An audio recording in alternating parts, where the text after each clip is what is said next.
அப்படி நம்ம பேச இருக்க தலைப்பு என்ன அப்படின்னா, கட்டுப்பாடுடன் சாப்பிடுவார்கள் விசஸ் கட்டுப்பாடு இன்றி சாப்பிடுவார்கள். இன்னைக்கு ஃபுல் என்டர்டைன்மெண்ட்டுக்கு நான் கேரண்டி. உங்களுடைய உணவு முறை என்ன? தேடி தேடி சாப்பிடுவாரா இல்ல வந்து கட்டுப்பாடே இல்லாம சாப்பிடறாளா இல்ல நிறைய சாப்பிடறாளா? அத நான் சொல்றேன். அண்ணா நீ எங்கனா இங்க? அத நான் சொல்றேன். சின்னண்ணா நீ எங்கனா இங்க? அத நான் சொல்றேன். என்னடா உங்க போலீஸ்ல சொல்றேன். பின்ன மாத்தி மாத்தி வெறுப்பீங்க. சாப்பாடும் கிடைச்சாலே சாப்பிடறாள் சார். ஆக்சுவலா பாத்தீங்கன்னா ஃப்ரெண்ட்ஸ் கூட நாங்க எல்லாம் ஒண்ணா போவோம்.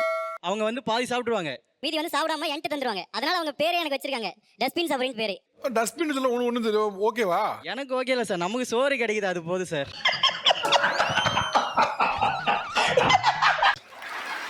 நீ என்ன வேணா சொல்லு, சோறு கொடுத்தா ஓகே தான். ஆமா சார். சார் அப்படி என்ன சாப்பிடுவீங்க? ஏன் டஸ்ட்பின் சாப்பிடுறீன்னு கூப்பிடுறாங்க?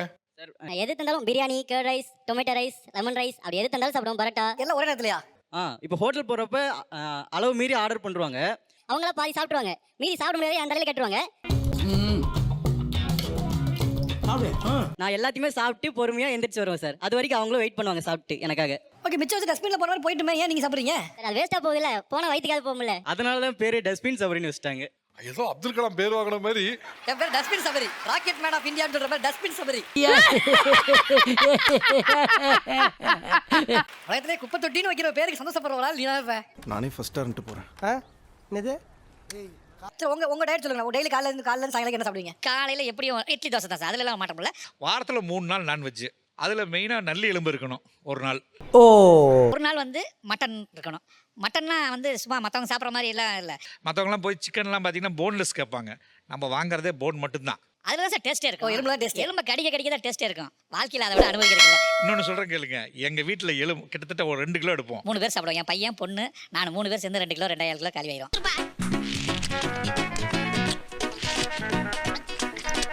அதே சமயம் அந்த மட்டனை சாப்பிட்டுட்டு அந்த வீட்டில் நம்ம வீட்டிலேருந்து எலும்பு வெளியில் போச்சுன்னா, அந்த எலும்பை தப்பாக நினச்சிக்காதீங்க, எந்த நாயும் சாப்பிடாது.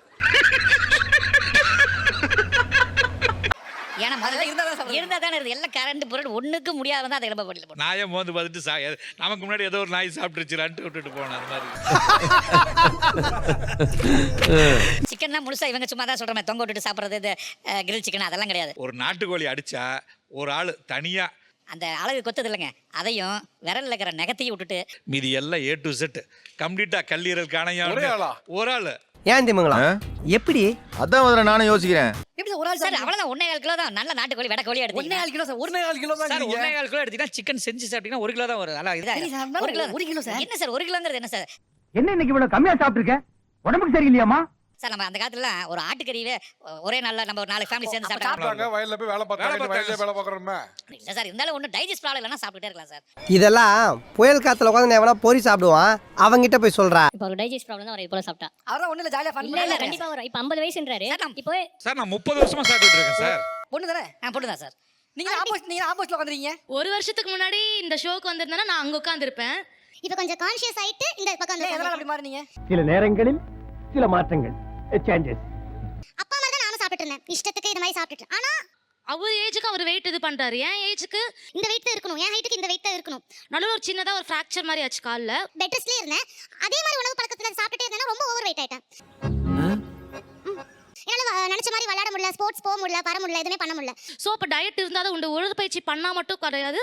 உணவு கட்டுப்பாடு வரணும்னு நான் நினைச்சு ஜிம் போக ஆரம்பிச்சேன். சோ அப்ப அங்க ஸ்ட்ரென்த் ட்ரைனிங் இதெல்லாம் பண்ணும்போது தான் புரோட்டீனா என்ன, நீங்க சொன்ன மாதிரி கேலரிஸ்னா என்ன, டெபிசிட் எல்லாமே பார்த்து இந்த மாதிரி சாப்பிட ஆரம்பிச்சிட்டு இருக்கேன். அவர் சொல்றாரு இதே மாதிரி சாப்பிடலாம், இதே மாதிரி எத்தனை வருஷத்துக்கு இந்த மாதிரி சாப்பிடலாம்னு சொல்லுங்க. சார் 30 வருஷம் சாப்பிட்டேன் சார். ஏன்டா பதில் உங்க பொண்ணு கேக்குற? புள்ள பூச்சிக்கெல்லாம் கொடுக்கு முளைக்கும்னு நான் என்ன கனவா கண்டேன். 20 வயசுல இருந்து சாப்பிடுவேன், எனக்கு விவரம் தெரிஞ்சதுல இருந்து. 20 வயசுல இருந்து என்னென்ன வேலை பார்த்தாருன்னு சொல்லுங்க. இப்ப என்ன வேலை பார்த்தாரு? அப்பா வந்து கார் இல்ல, இப்ப கால சொகுசா போயிட்டு வராரு. அப்ப சைக்கிள் எடுத்து மிதிச்சாரு, எல்லா உடம்பு வேலையும் பண்ணாரு, மர ஏறினாரு, இதெல்லாம் பண்ணாரு. இப்ப முடியுமா?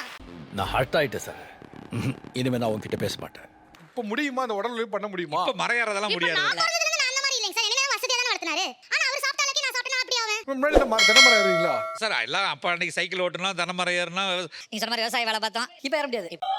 நடக்கிறத பேசு. இப்போ கொஞ்சம் சிரமம் சார், கொஞ்சம் காயமெல்லாம் ஆகுது. முடியாதுன்னு சொல்லுங்க. முடியாது, கொஞ்சம் சிரமம். ஏன் முடியாது? தோட்டத்துல எல்லாம் கொஞ்சம் தொப்பையெல்லாம் வந்துருச்சு, ஏஜ் ஆயிருச்சு. ஒரு பெரிய மனுஷன்ற மரியாதை வேண்டாம். என்ன வழுகையை காமிச்சு எஸ்கேப் ஆவறியா? ஓகே, உங்க டயட் சொல்லுங்க. உங்க டயட் சொல்லுங்க. நான் வந்து இன்டர்மீடியன்ட் ஃபாஸ்டிங் சார். காலையில சாப்பிட மாட்டேன். பசி எடுத்தா தான் சாப்பிடுவேன், மதியம் தான் சாப்பிடுவேன். என்னோட டயட் காம்பினேஷனா இருக்கும். எனக்கு ஒண்ணுமே புரியலையா? தெளிவா சொல்றேன் பாருங்க. புரியல? காப்ஸ், கொஞ்சம் ரைஸ், புரோட்டீன், சிக்கன், முட்டை, வெஜிடபிள்ஸ் நிறைய சாப்பிடுவேன். ஆனா சாதம் வந்து கம்மியா தான் இருக்கும். ரிஃபைன்டு காப்ஸ், ரிஃபைன்டு சுகர் சாப்பிட மாட்டேன். அதே போல் நைட்டு பார்த்தீங்கன்னா லிமிட்டாக சப்பாத்தி 2 எக் வெஜிடபிள்ஸ் அவ்வளவுதான்.